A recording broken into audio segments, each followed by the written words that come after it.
Good afternoon, everyone out there on the interwebs. Welcome to another edition of the Houston Roundball Review Takeover, powered by JM&E, courtesy of the BS3 Network.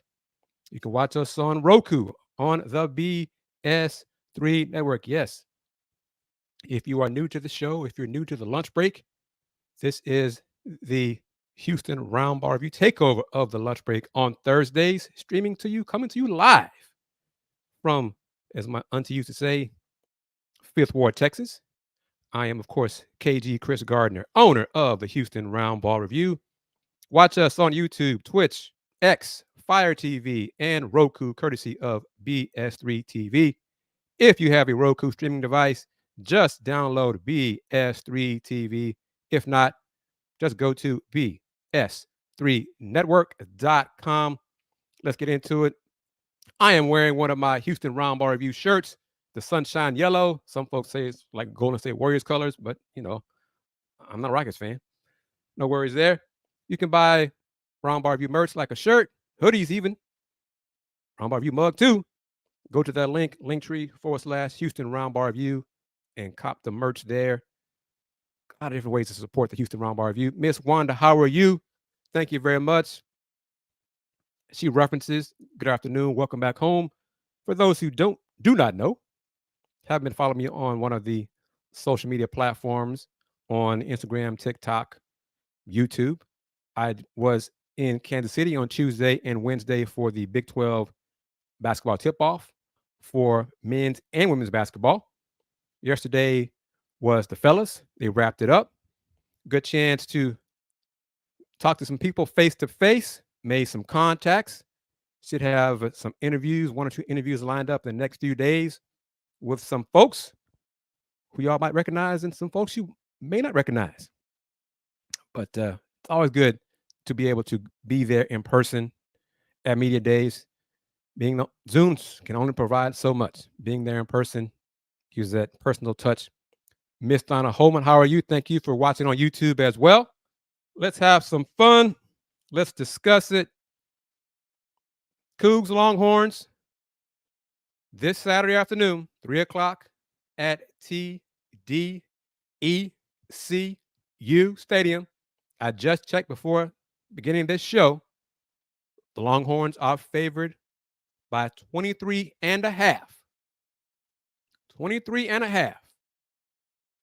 Who's going to make that bet? Who's picking the Horns to cover? Or who's going to take the Cougs and the points? Chime in on today's show. Let me know what you think. I don't bet like that anymore, but if I had some money to bet, I got to say I would pick the Horns. Ooh, I hate to do that. Oh, my gosh. But I think Texas is going to run over the Cougars on Saturday afternoon. I hope I am wrong, but final score prediction, I'd say right now, Longhorns 45-17, something like that, right around there. But we'll see. I hope head coach Dana Holgorsen goes into his bag of tricks, leaves no stone unturned, trick plays, going forward when it makes sense, out within your own 20-yard line. Just be aggressive. Let the Longhorns know that they were in for a battle, not just the Cougars showing up in the first quarter and the game's over at the end of the first quarter. None of that. It's sold-out crowd. Hopefully I hope, majority of Cougar Red at the stadium. I hope. I have some doubts. I know a couple of friends have already profited on their season tickets and put them up for sale and made a nice profit. Hey, it's America, capitalism at its best. Saturday, in a contrast, the tickets are going for this game as low as $79. Contrast that to last Thursday's Cougs West Virginia game. They went for as low as $1 around kickoff. $1, not $2, $1. But hey, Cougs, Longhorns, Miss Wanda, I think you were glad to be wrong last Thursday. But what did you do? Did you pick the Cougs to beat West Virginia, or you had West Virginia as a win for the Mountaineers? Miss Donna, I know you support TSU. Tigers, let's see. Let's get into the schedule preview because we got a local football team on the college scene playing tonight. Let's talk about that. The Rice Owls. ESPN2 for the Rice Owls. Yes, not Facebook. Facebook Watch or whatever Conference USA used to have when the Owls were a member last season. Rice 3-3, 1-1 in the American at Tulsa, also same record. 6:30 p.m. kickoff on the Deuce. The Owls trying to bounce back from their loss at home to previously winless Connecticut. 38-31, Rice lost that game. They were off last week. Get a chance to get back on the good foot on the road against Tulsa and the Golden Hurricane. Tomorrow, Friday the 20th, SMU 4-2, their last few football games as a member of the American Athletic Conference. Mustangs 4-2, 2-0 in the American. On the road in Philly, the Temple Owls 2-5 overall, but 0-3 in conference play. 6 p.m. kickoff on ESPN2. Then rest of the games on Saturday for the teams in the American. Schedule: Air Force from the Mountain West, undefeated. Top 25 ranked at Navy. Navy, the midshipmen, 3-3 overall, 2-2 in American. 11 a.m. on CBS, the big boy CBS. Memphis, 4-2 overall, 1-1 in conference at UAB.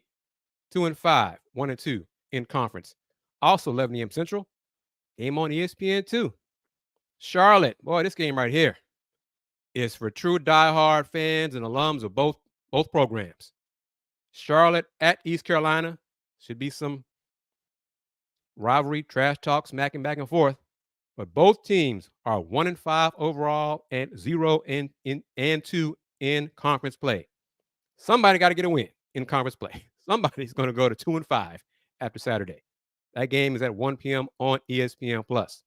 North Texas, 3-3, 1-1 in conference at, I believe, the best team in the American. Tulane's also ranked in the top 25. 5-1. A lot of green is going to be in this game. North Texas, mean green at the Green Wave.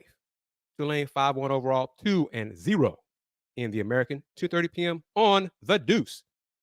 South Florida, 3-4 overall, 2-2 in conference at Connecticut. 1-5 overall as independent. That game is on CBS Sports Network. Mr. Tran, give me a prediction on Longhorns. Longhorns Coogs, what you got? Will the Longhorns cover that 23.5? Last but not least, should be a good one. As long as Frank Harris is quarterback of UTSA, this should be a good one. UTSA at Florida Atlantic. Identical records, 3-3 overall, 2-0 in conference play, 5 o'clock Central on ESPN+, the AAC's digital platform on ESPN+. Going to leap forward. SWAC play. Going to get back to the Big 12 in a moment. SWAC play. Oh, Mr. Tran. Miss Wanda, you see this? You see this prediction right here?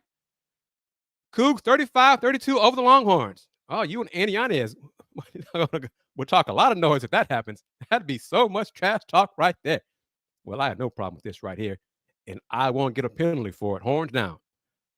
No worries whatsoever on that one. But real quick, 4 teams got a bye week in the SWAC this weekend. Got 4 games. Alcorn State at Pine Bluff. Pine Bluff, bless their hearts. Alcorn State 3-3 overall, 2-1 the SWAC, 2 p.m. on HBCU Go. Pine Bluff 1-5 overall, 0-3 in SWAC. Jackson State 4-3 overall, 2-2 in conference play. At Valley 1-5, 1-2. I think Valley beat Pine Bluff last week. Valley's 1-5 overall, 1-2 in the SWAC, 2 p.m. Central on ESPN+. Southern 3-3 overall, 2-1 the SWAC at Bethune-Cookman, 1-5. Bethune-Cookman lost to Texas Southern last week in a close one. 1-5 overall, 1-2 in SWAC, 3 p.m. on Cat iRadio. That's BC's radio network. And then, Miss Donna, you going to be at this game? Florida A&M, best team in the SWAC. Florida A&M 5-1 overall, 4-0 in the SWAC at Texas Southern. TSU 2-4 overall, 1-2 in the SWAC. 2 o'clock on ESPN Plus, and going to be on campus. I do. Don said TSU, you know. Is TSU going to shock the world? Miss Donna, you going to pick the Tigers to beat the best team in the SWAC? What you say about that one? But see, Miss Wander says it right here. I am scared to even think what the score could be about the Longhorns Cougars game. Oh, Miss Donna. Miss Donna. Trent says, sorry for you. He's picking Florida A&M 42-14 over TSU. Who is the SWAC dark horse? Man, that's a good question. Because clearly, I think FAMU is head and shoulders above everybody else in the SWAC. Some folks prior to last week probably would have said Grambling, but then Grambling lost homecoming. And Hugh Jackson, boy, that seat gonna be real warm for you. And you got a bye week. That seat is real hot. Lose a homecoming, dedication, field dedication, all those things, and lost at home and got stomped in the fourth quarter. But so I don't know, DPG. Who do you think is the dark horse? I'd have to ask my SWAC people, Dr. Cavill and Charles Bishop and Mike Washington, who they think the SWAC dark horse would be. Oh, let me see. Based on records, heck, I might say Alcorn State. Yeah, I might probably say I'll say Alcorn State. All right, let's get back to it. We're going to talk some Big 12 hoops momentarily, media day. But the football schedule, every game Big 12 is this Saturday. Baylor. This first one, Baylor 1-2 in the Big 12 at Cincinnati, 0-3 in the Big 12. Will the Bearcats get their first win, their first Big 12 win? Second to the Coogs of the 4 newcomers, winning, well, really 3 schools.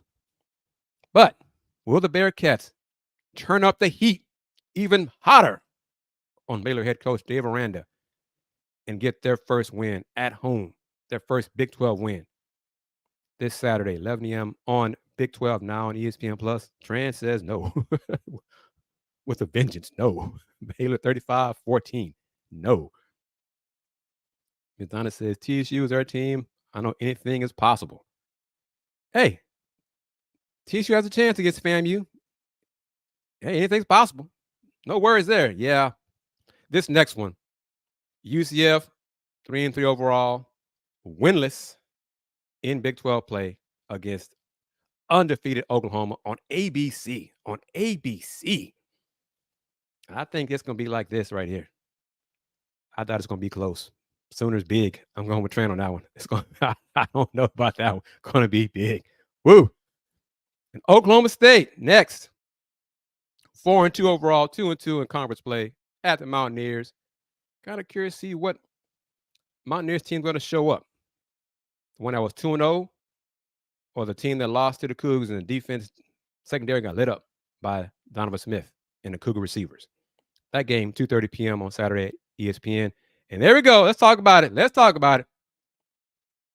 Jan says Coach Gundy's squad going to walk out of WVU with a W by 14 points. But all right. DPG says Aranda is cooked. Yeah, you're probably right.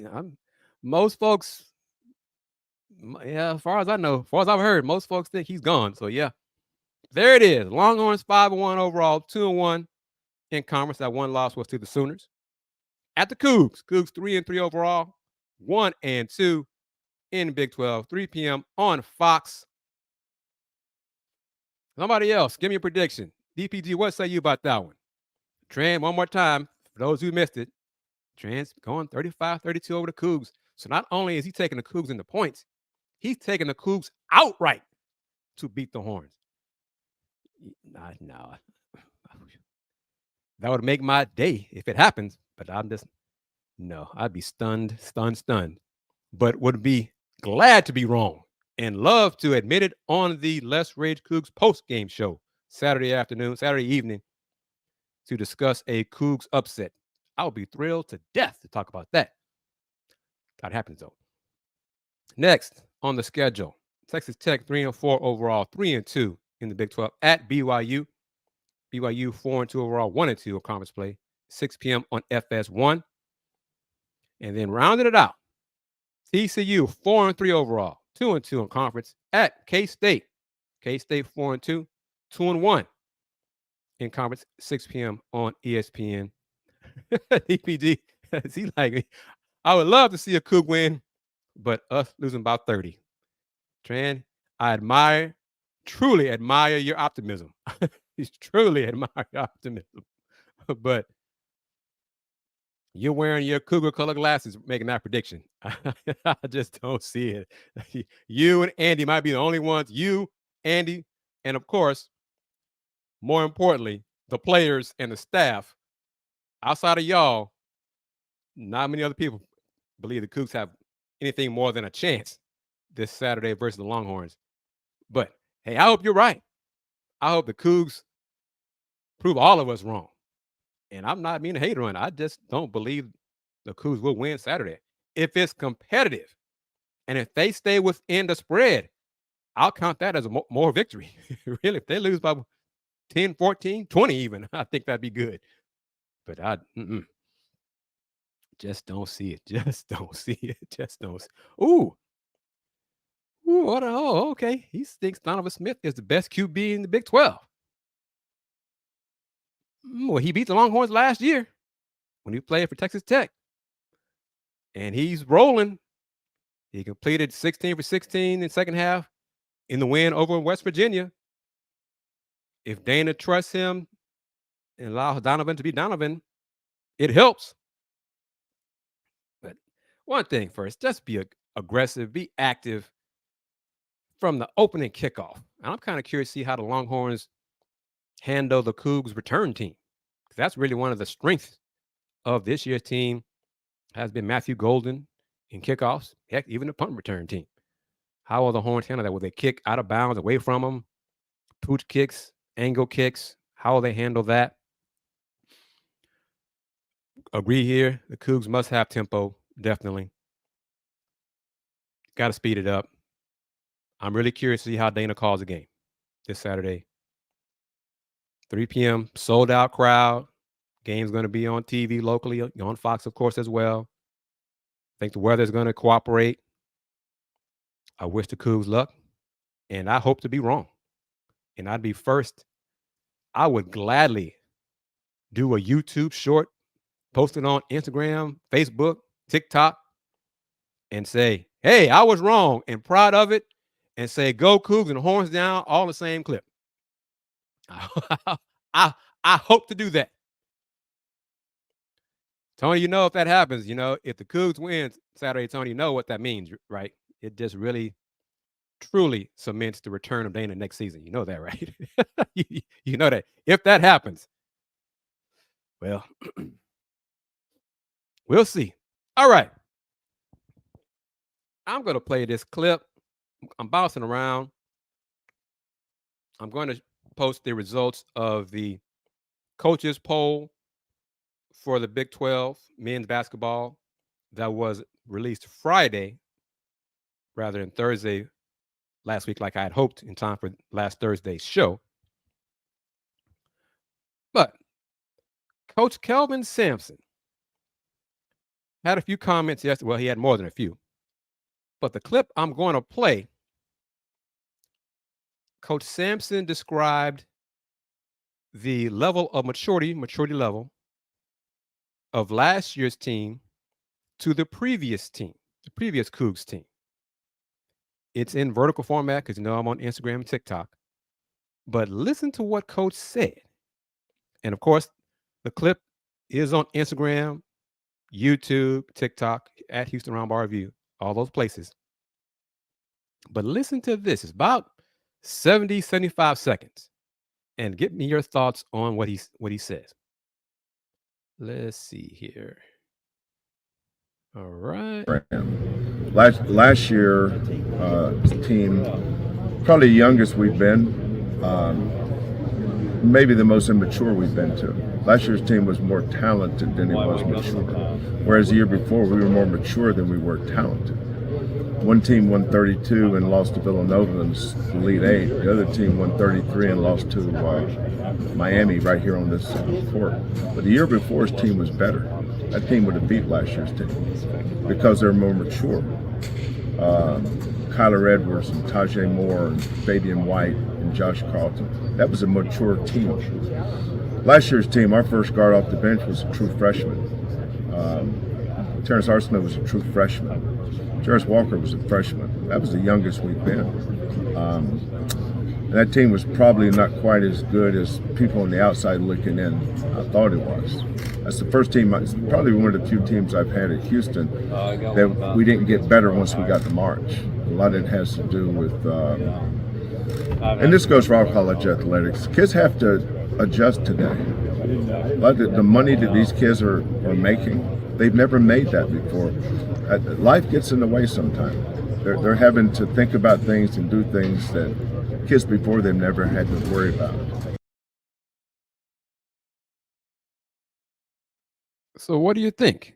Last year, and fans who follow the team last season would agree with the comments Coach made toward the end. Last season team did not get better in March. We saw kind of cracks in the armor. Competitive, rebounding, defense. The team just wasn't as crisp, wasn't as sharp, wasn't as focused for whatever reason. Could it have been because some players were focused on leaving? Player was focused on going to the pros. I don't know. Injuries clearly played a part. Marcus being injured, Jamal being injured. And, that's the starting backcourt. But you saw it in games. Heck, Miami game. Miami was the more physical team than Houston. The game in the tournament, AAC tournament, East Carolina was competing, rebounding, was physical with the Cougars. That wasn't a typical Cougar team in March. We'll see how this year's team is. Tran, to your question up here, if you haven't seen it, I posted it this morning. I had a chat with LJ, Jamal, and Jawan yesterday at Media Day. And LJ, one of the things he said, he's been working on his defense every day in practice. The coaches are holding him accountable for practice. He said the coaches leave him on the court longer if he's not getting stops. And LJ said he's good with it. He's getting better on defense. He likes being held accountable defensively. That's a plus. That could be a positive for Houston. He's playing more that way, more now because Malik Wilson is out with an injured left hand. As he injured that, I think, on October 2nd, and is roughly a 4 to 6 week time frame for recovery. And then Wednesday, Coach Sampson mentioned that Damian Dunn has missed the last few days of practice because of an ankle injury that he tweaked his ankle in practice. So other players are getting a chance to get more minutes. This comment is fair. The lack of NIL regulation is ruining. A lot of folks agree with that. The way it's handled. NIL is one thing. Name, image, and likeness. Paying players for the name, image, and likeness is one thing. Paying players to go to a school is something else. That's not the same thing. Just your thoughts on that, what Coach said.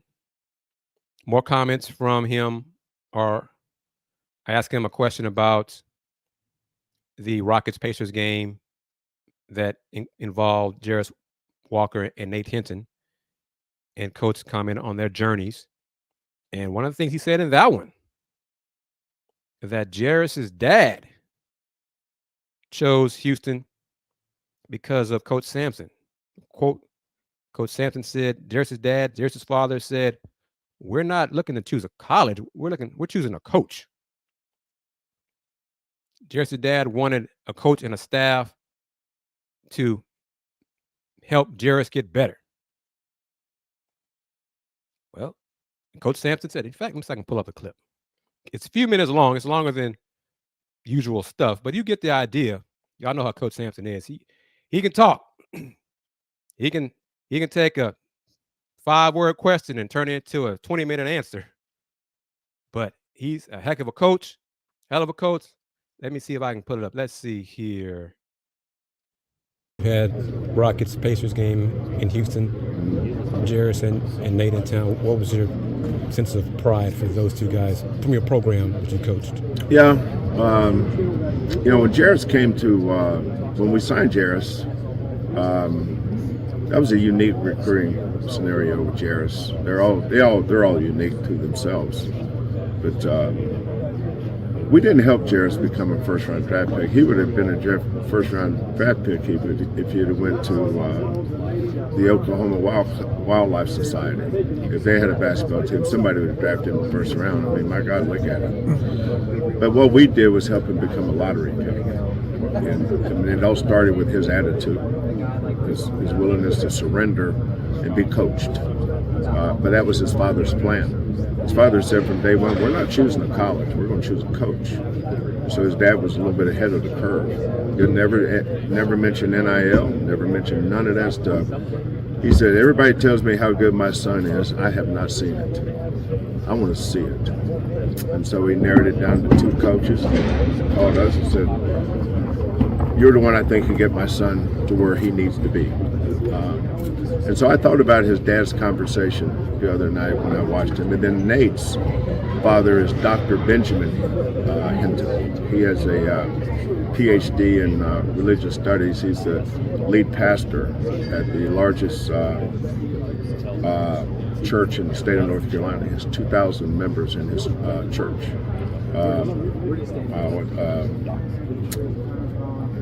Gastonia. Because I went to the church twice. I went to church twice to recruit Nate. That's what I thought of. Their journeys. Success is a process. It's such a process. Everybody wants to focus on the NBA, but everybody doesn't want to go through the conditioning and the butt chewings and the stitches and the disappointments along the way. So when whether it's Grimes in New York or Sasser in Detroit, Armani Brooks with the Brooklyn Nets, he's signed a guaranteed contract. We got, I think, 5 guys this year in the NBA. That's why we win. We got good players. You want to know the secret why we're winning? Those guys. We got good players. So what are your thoughts on what Coach said there about defense? I'm all for it. Y'all know I'm defense first all day, every day. Love it. Defense is an important thing. Defense includes rebounding, closing out that possession with the missed shot, and it's going the other way. DPG, I saw your comment here. I'm going to address it right here. Your question. Derek Queen, he is not Jairus. In the sense, he is not the athlete that Jairus is. He's not the physical specimen that Jairus is. Jairus just look like, the muscles and all of that. That's not Derek. Okay. Derek has a low post game, also has a perimeter game. In terms of who's in the lead, it's probably down to 3 schools. Maryland's probably the favorite. Then Indiana, Houston. Houston has connections because Derek and Jairus had, I think, the same coach, AAU coach. Derek's from Maryland, the Maryland area. NIL may play a part. Folks may want to keep him in Maryland. Maryland folks, keep the local product home. He's at Montverde Academy in Florida for this season. but he's from the Maryland area. Quote unquote, I think it's 24/7 Sports, 247 Sports has Maryland the favorite to land him. That's probably what's going to happen. Depending on which way Derek and his family want to go. And I say it like this. I don't know Derek's family, Derek's people. But Jairus' dad, if Derek's people are like Jairus' dad, we want to go to a program that's going to help my son get better. Well, Coug fans say, oh, that's a no-brainer, given your choices. Pick Houston all day, every day. But I don't know if that's how they're thinking. The pressure to stay home might be more for Derek. He's got to make the best choice for himself. And really what it comes down to is for himself, not what other folks are telling him, not outside influence, all those things. He's got to look out for number one, and that's himself. And I tell that to all the kids, all the high school kids when you're being recruited. Do what's best for you. First, last, every day. In terms of who? Alan, you talking about women's hoops? Men's hoops?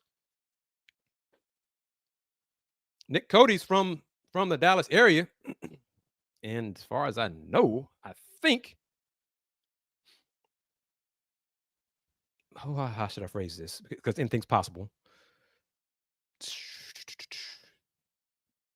It seems quite probable Nick Cody would choose the Cougs, will commit to the Cougs.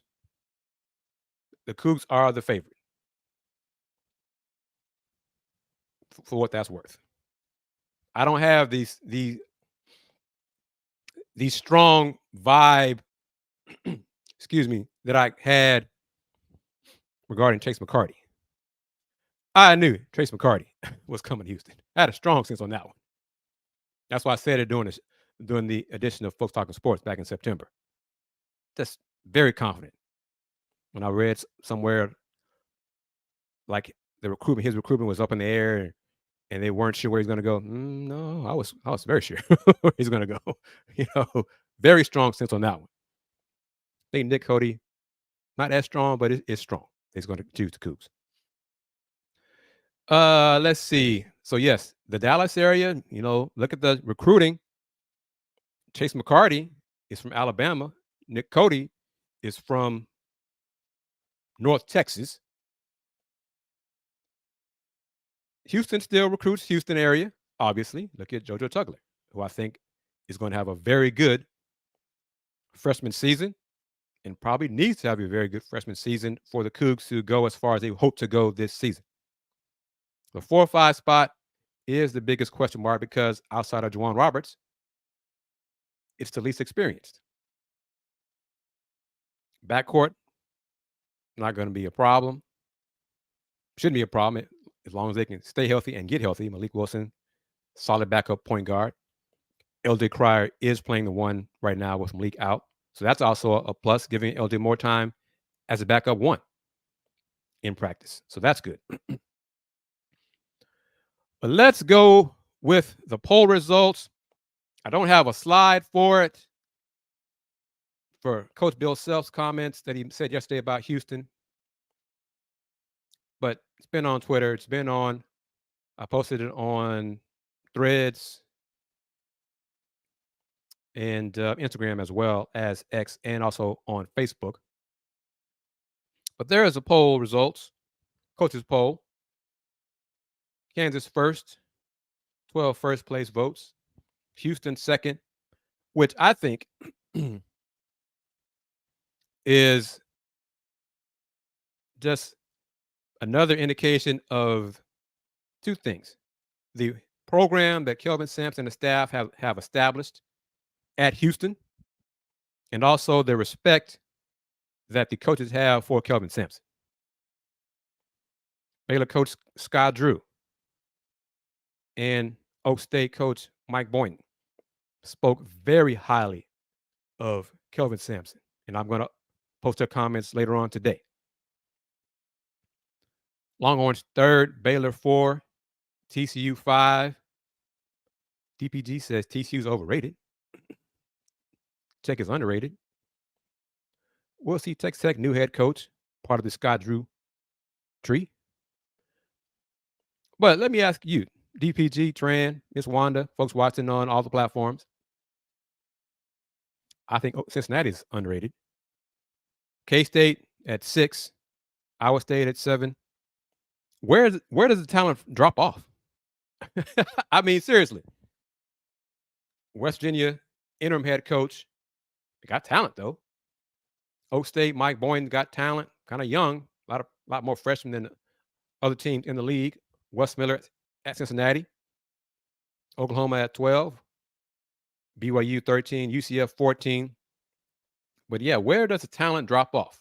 14 teams in this season for the Big 12, 16 next year. Last season, every conference game, every Big 12 conference game in men's hoops was either a quad 1 or quad 2 game. Every Big 12 men's basketball game was a quad 1 or Q2 win. So that's top 75 in the net. Everybody. Not going to be the same this year. Most likely. I think the last I saw, though, based on last season's numbers, UCF was the highest ranked, worst ranked, and they were like 81 last season. Just think about that. That's 14 teams. I mean, think about that. But to Big 12 Commissioner Yormark's credit, and everyone in Big 12, the coaches as well, every coach Wednesday at the Big 12 men's basketball tip-off said, it's part of the talking points, the Big 12 is the best conference in college basketball. Said it numerous times. Not the Big East. Big East is strong at the top. Top 3, 4, strong. UConn, obviously, the reigning champs. Marquette, Creighton. Nova probably should be better this year.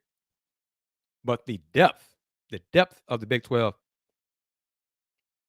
it ain't the Big East. It ain't the Big 10. It ain't the SEC. It's the Big 12. Men's hoops, not the same case in women's hoops on the Big 12, but that's another discussion. Shifting gears just for a moment, 14 teams in the Big 12 this season, 16 teams starting next season. Longhorns, Sooners out, Arizona, Arizona State, Colorado, Utah in. Excuse me. Get some water out of my Roundball review mug.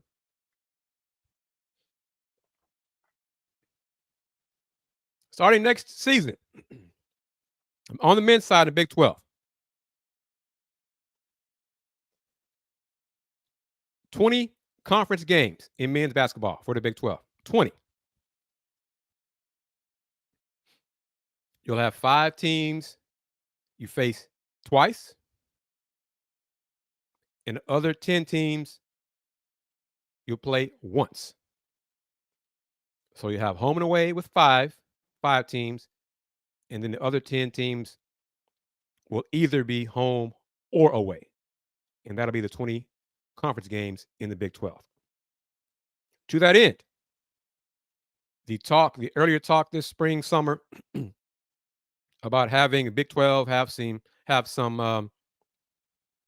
non-conference, non-conference matchups between Big 12 teams at neutral sites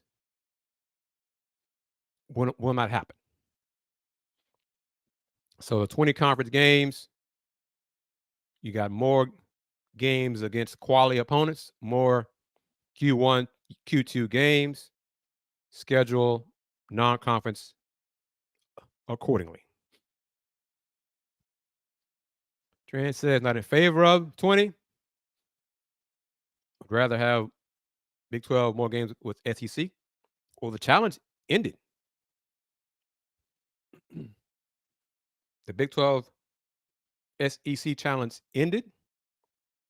And this season, coming up, this 23-24 season, the games in December, the first part of December, the Big 12 Big East challenge ended, will end.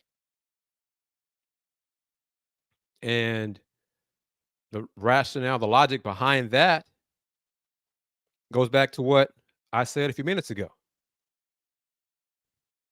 Beyond the top 3 or 4 teams in the Big East, the rest of the Big East is not Q1, Q2 quality. So why would Big 12 coaches want to face those teams? They could schedule Q1, Q2 teams on their own rather than face a Big East team. It helps. Long story short, the Big 12 Big East Challenge benefits the Big East teams more than does the Big 12 teams. So enjoy that. Houston at Xavier this season on December 1st, Friday, December 1st. But so some of the challenges are going to end for the Big 12. But keep in mind, next December will be the debut of the Big 12 in Mexico, featuring Kansas and Houston on the men's side and on the women's side in December 2024. And Big 12 Mexico, I think the teams only have to participate in it once over, a 5, 6, 7 years time span. So Houston won't have to go back in 2 years. So they'll do it next season, and that should be it for them for a while, for hoops. A lot of info. It's the beauty of being in person at media days. You learn things just by talking and listening. It's a wonderful thing being in person, being able to attend media days in person, not Zoom. Reminder, you're watching the Houston Roundball Review Takeover, powered by JM&E, courtesy of the BS3 Network on Roku. Yes, I'm happy to say BS3 is on Roku. If you have a Roku streaming device, just download BS3 TV. If not, just go to bs3network.com. The Roundball Review Takeover, powered by JM&E, is available on YouTube, Twitch, Twitter, Fire TV, and Roku, courtesy of BS3 TV. We're talking hoops, talking Big 12. We made some predictions about the Coogs Longhorns game this Saturday. We got one viewer, family member, 35-32 Coogs over the Horns. No one else made that prediction. But he's not backing down. 35-32 Coogs over the Longhorns this Saturday afternoon at TDECU Stadium. Folks chiming in, popping in and out of the conversation. Don't be shy. Stick around, add your 2 cents, make your prediction. And this is correct. The Bearcats are back with Jordan Brand. From what I've been told, it is a big deal. Jordan Brand is a big deal amongst the recruits. Yes, it is. Players have said so. Coaches say so, obviously. But yes, players, I've heard it from players. Oh, yeah, it's a big deal. It's not the only reason, but it helps. It opens the door for some programs. But Tran, I'm talking about Jordan Brand. The Houston Cougars women's team also has Jordan Brand. So What is that saying? What are you saying about that? UH Women's Hoops has the Jordan brand. I spoke with Coogs Women's Hoops players Layla Blair, Cameron Johnson, and Brittany Onyeje on Tuesday at the Big 12 tip-off. And that video was posted on YouTube, Gram, Threads, TikTok, and on X as well. See, I knew you'd say that. Something along these lines right here. They don't deserve to wear it.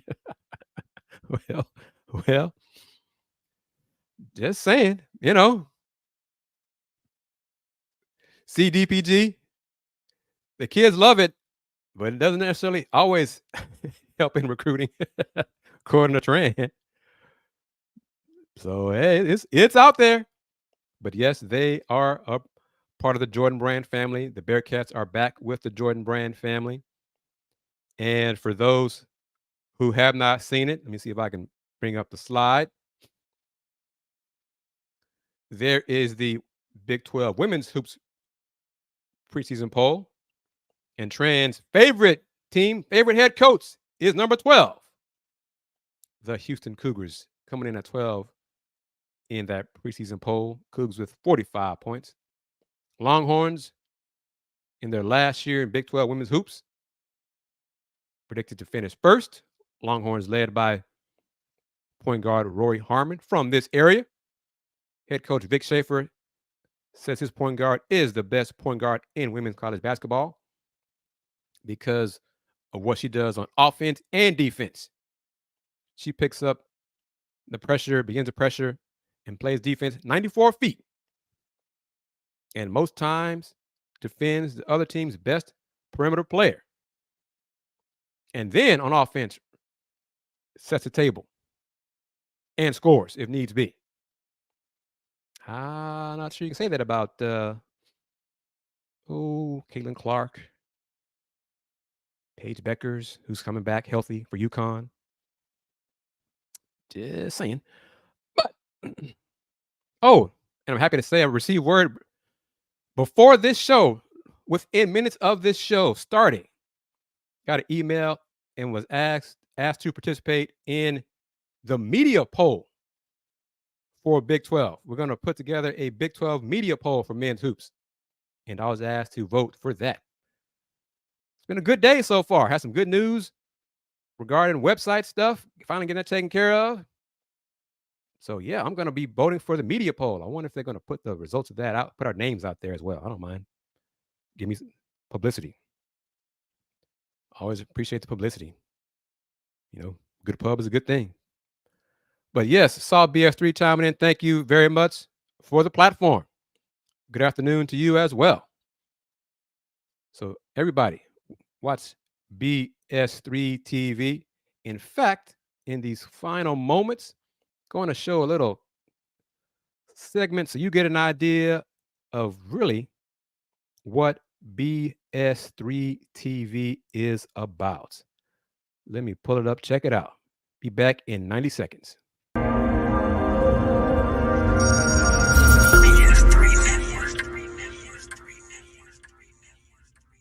BS3 Network, changing the way you watch TV.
Welcome back to the Houston Roundball Review Takeover, powered by JM&E. You're watching us on YouTube, Twitch, Twitter, Fire TV, and Roku, courtesy of BS3 TV.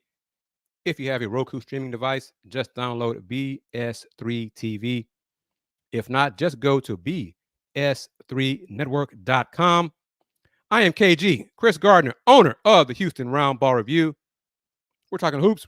We're talking some football, Coogs, Longhorns, making predictions on the game this Saturday afternoon, 3 p.m. kickoff, sold out crowd. Give me percentage of how much red will be in the crowd. 50%, 60%, 30%, compared to that burnt orange that the Horns are going to be wearing. Will be an even split. Tony, and what say you? What do you think? Will it be more orange or more red in the crowd this Saturday at the stadium? Tran, what do you say about that? Everybody, thank you very much. DPG says 60-40 UH. Tran, what are you saying? 90% Cougs or 90% Longhorns? That burnt orange color, that icky color, that yuck color. Yuck. Oh, more red. Ooh, I don't know about that one right there. I admire and salute your optimism. You are Cougar red to your bones. Salute, salute, salute. Man, okay. Well, he made his prediction. Once again, he says Cougs 35, Longhorns 32. I think the Longhorns will cover the spread, which is 23.5. I'm going to say 45-17 Longhorns. I hope I'm wrong. I would like to be wrong. I just doubt it. Okay. But we shall see. Salute to the Las Vegas Aces for winning their second straight championship, WNBA championship, Wednesday night, winning game 4 by 1 point on the road over the Liberty, 70-69. The Aces have a Houston area West Side High School player, Sydney Colson. Yes, from here, from West Side High School, went to A&M. Champs again. Salute to Sydney. She's big time. I still hope at some point to get her on one of my podcasts. We'll see. Put that out there in the universe. But salute to the Aces. I know their media director. I've known her for years, probably about 20-some years, back to her USA basketball days. So it's a small world, all over the place. Basketball is a small world. So congrats to the Aces, head coach Becky Hammond, and the players. Rockets. What are your thoughts on Rockets and KPJ and what Kaiser Gondrzek said, was quoted as saying? That her injuries, that KPJ did not strangle her, that the neck vertebrae issue was a congenital issue, not caused by him, that their altercation lasted only 10 seconds. She was asked if she would go back and have resume the relationship with KPJ. She said she wasn't sure. I don't know. Some of her answers, I'm not there. So I'm really on outside looking in. But some of her answers really sounded like someone involved in an abusive relationship that just can't get out of it. Doesn't want to get out of it, or doesn't want to face it, or whatever. I don't know what to say about all that. But I hope Kaiser and KPJ get the help they need. Rockets traded KPJ to OKC for 2 players. So I traded KPJ and 2 second round picks to OKC. What are your thoughts on that? Are y'all upset that the NBA allows a player who's involved in domestic abuse, supposedly, but allows that player to still allows teams to acquire assets for that player? OKC waived KPJ, so they just got him for the second round picks. So they collected assets, and Rockets got off his contract. Are y'all okay with that? Some folks are very upset about it. Don't believe that teams should be allowed to accumulate assets for players involved in these kind of issues? What do you think? Let me know. We'll discuss that further probably on Saturday nights on the next edition of Let's Talk Houston Rockets. But Ahmed chiming in, coming off the top rope. I was with the Coogs last week, but Longhorns just a little too much. I think a lot, more than a little, brother. But Horns will cover. We agree on that. We'll see, Tran. You stand alone with your prediction, but you don't mind doing that. You're good at it. You are Coug through and through. So if the Cougs win Saturday, you can come back on this show Thursday and just brag, and brag, man. But DPG, thank you as always for your comments. I'm about to wrap it up as well. These final moments of this edition of the Houston Roundball Review Takeover, powered by JM&E on Fire TV, Twitch, YouTube, Twitter, and of course on Roku, courtesy of the BS3 Network. Watch the video clips of Coach Kelvin Sampson from Big 12 Media Day, as well as my chats with LJ Cryer, Jamal Shedd, and Juwan Roberts. Sit-down chats. I was literally sitting next to them. We were in the folding chairs, just chilling inside the arena Wednesday, having conversation. Another thing, like I said, the beauty of being able to attend Media Day in person. Talked about a lot today. Talked about Derek Queen and his recruitment for the Cougs, Indiana, Maryland. Cougs, Longhorns, Big 12, football, basketball. That's what we do here on this show, on the Houston Round Ball Review Takeover, as well as on Folks Talking Sports, Talking Rockets on LTHR. Tell your friends about this channel. Tell your friends about the Houston Round Ball Review. Tell your friends about BS3 TV.